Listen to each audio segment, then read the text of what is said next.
La jeune fille a assisté de ses propres yeux au massacre de toute sa famille par des bandits. Durant toute la scène, elle n'a pas cligné des yeux une seule fois et n'a versé aucune larme. Elle s'est contentée de baisser silencieusement la tête, attendant que les bandits la tuent à son tour. Ce comportement inhabituel a immédiatement éveillé la curiosité des bandits. Au lieu de tirer, ils ont ramené Anna à leur campement. Ils ne se doutaient pas que cette décision leur serait fatale. Par la suite, les bandits ont démonté et entretenu leurs armes devant Anna. Ils n'ont pas remarqué qu'elle observait chaque geste avec une attention soutenue. L'un des bandits s'est alors approché d'Anna. Même avec un pistolet pointé sur elle, elle n'a toujours pas scié. Le bandit l'a regardée avec un sourire lubrique, puis est retourné dans la chambre chercher une couverture. Il a cependant oublié une arme démontée sur la table. À son retour, il a découvert que toutes les pièces avaient disparu de la table. Anna avait déjà réassemblé le pistolet et le braquait sur lui.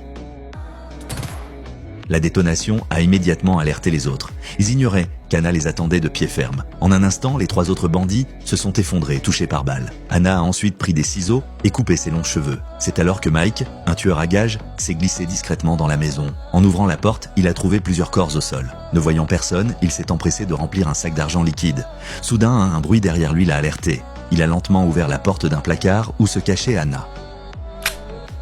Heureusement, le pistolet d'Anna était vide. Mike ne lui a fait aucun mal. Au contraire, voyant qu'à un si jeune âge, elle possédait déjà un tel courage, il a jugé qu'elle pourrait devenir une tueuse d'élite. Sans hésiter, Anna l'a suivie. Ils sont rapidement arrivés à la frontière. Pour éviter les complications, Mike a glissé un pourboire dans les passeports. Mais après avoir pris l'argent, le garde-frontière n'a laissé passer que Mike et a retenu Anna. Quand Mike s'est avancé pour protester, le soldat a sorti son arme. Mike n'a eu d'autre choix que de feindre de dire adieu à Anna. Le soldat ne réalisait pas encore qu'il venait de s'en prendre à la mauvaise personne. Ce film s'intitule Le Disciple.